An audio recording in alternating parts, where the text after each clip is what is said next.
Hey guys, welcome back to the channel. We're here doing the top 5 catamaran ready for the 2020 Miami International Boat Show. Go ahead and hit that bell notification so you can get all the other videos that we put out for the boat show. There's a ton of them. But this has been a quest of mine since I was a little kid, and I had my little toy catamaran, my little 2 black outboards on it. I have always been like obsessed with figuring out what was the most efficient, fastest, safest boat, especially offshore in big waves, and I believe we may have found it. I was on every single catamaran in this category at the show. There is one dream boat on this top 5 list because you gotta have the dream boat in there.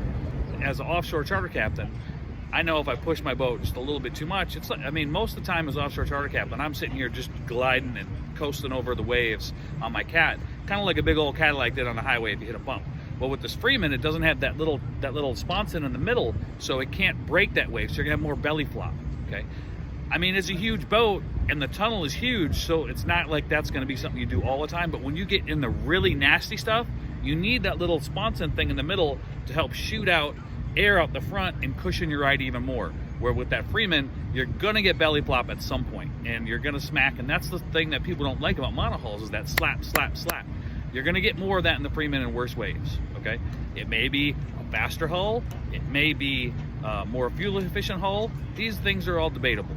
We're looking at the long-term viability of these companies. Some of these companies have experiences with these catamarans that date back to South Africa. Some of these designers took that old school knowledge, hired fluid dynamic designers and all kind of different engineers to help them build a bigger, a faster, better turning catamaran that had a drier ride and wouldn't beat you up.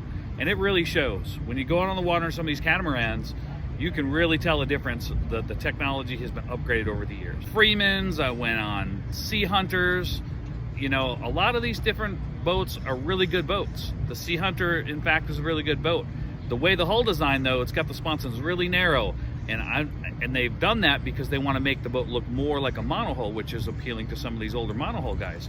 But when you take that and you take the sponsons and put them in narrow like that, when you're on the boat and you got 6 people fishing on one side, that's going to make a difference. It's also going to make you run like a rail even more. You're going to go big when you're going super fast in a cat. That's going to be good, but when you're trying to turn, that is not good. These are all really good boats. These catamarans are super cutting edge technology. They're great. If you haven't been on a catamaran, you need to get on a catamaran. You will never ever want to buy a monohull again, I promise you. And that's why I started doing these videos. I want to share my passion with catamarans with people so that they can save their knees and back and enjoy fishing way longer than they do now. You can go skinnier, lighter horsepower engines. You can turn at the dock better. You got the engines at the corners. You can run on one engine and plane all the way back home going 20, 30 miles an hour most of the time. In a monohull, you're going to go 8. Catamarans are the future. Get with the times or you're going to get left behind. The wild card that was the WorldCat. They put out great boats.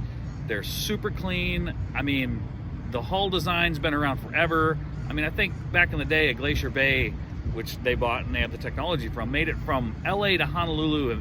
And if a boat can do that, and this was back in like 99 or 2000, if their technology and their boat could do that back then, can you imagine how much better that they've gotten making hundreds of boats since that time? The best boat that we reviewed, hands down. The technology that Invincible has put into this boat took, I believe, 2 or 3 years to develop. The owner originally started off building catamarans and has experience back in South Africa. He came here, started building Invincible monohulls, and now the catamarans have picked back up. He had to get back in the game. So he took that experience he had from way back in the day in South Africa, married it with the highest end engineering and fluid dynamics and all kind of different things that we probably aren't smart enough to understand to make what I believe is the best catamaran on the market. This thing was amazing. It was dry, it was extremely fast out of the hole. You could turn on a dime.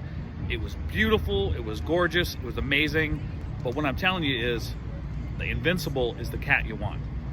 This thing had 1,800 horsepower, every option you can imagine. It was an amazing boat, and I can't wait to work with Invincible more in the future. Most charter captains and weekend warriors are not going to be able to afford this boat.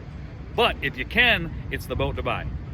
So thanks for watching. We got many more videos from the 2020 Miami International Boat Show. Go ahead and hit the bell notification so you can get an update when they all come out.